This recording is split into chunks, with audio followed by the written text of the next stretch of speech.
சென்னை பல்லாவரம் அருகே பொலிச்சலூரில் 13 வயது சிறுமி கூட்டு பாலியல் வன்கொடுமை செய்யப்பட்ட வழக்கில் 7 சிறுவர்கள் உட்பட 13 பேர் போக்சோ வழக்கின் கீழ் கைது செய்யப்பட்டுள்ளதை மற்றும் ஒரு அண்மைச் செய்தியாக பார்த்துக் கொண்டிருக்கிறோம்.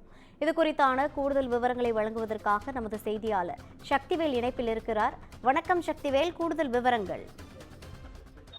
நிச்சயமாக வணக்கம் ரவினா. சென்னை குரோம்பேட்டை அரசு மருத்துவமனையில் இருந்து 13 வயது சிறுமி கர்ப்பமாக இருப்பதாக சங்கர் நகர் காவல் நிலையத்திற்கு தகவல் அளித்தனர். இதையடுத்து போலீசார் சிறுமியிடம் நடத்திய விசாரணையில் பல்லாவரம் அடுத்த பொலிச்சலூரில் பெற்றோருடன் வசித்து வரும் 13 வயது சிறுமி பல்லாவரத்தில் உள்ள அரசு பள்ளியில் 8ஆம் வகுப்பு படித்து வருகிறார். இந்நிலையில் அதே பகுதியைச் சேர்ந்த சிறுவன் ஒருவன் சிறுமியிடம் வீட்டிற்கு தண்ணீர் கேன் போட செல்வதாக சென்று சிறுமியிடம் ஆசை வார்த்தை கூறி பழகி வந்துள்ளான்.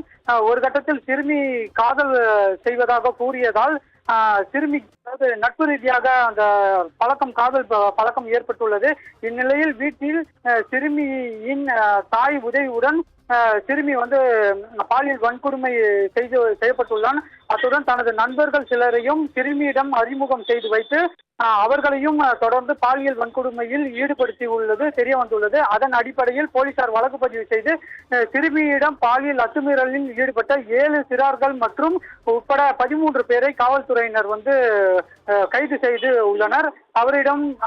அவர்கள் மீது அனைவரின் மீதும் போக்சோ சட்டத்தின் கீழ் வழக்கு பதிவு செய்து தாம்பரம் நீதிமன்றத்தில் ஆஜர்படுத்தி புழல் சிறையில் அடைக்கப்பட்டுள்ளனர்.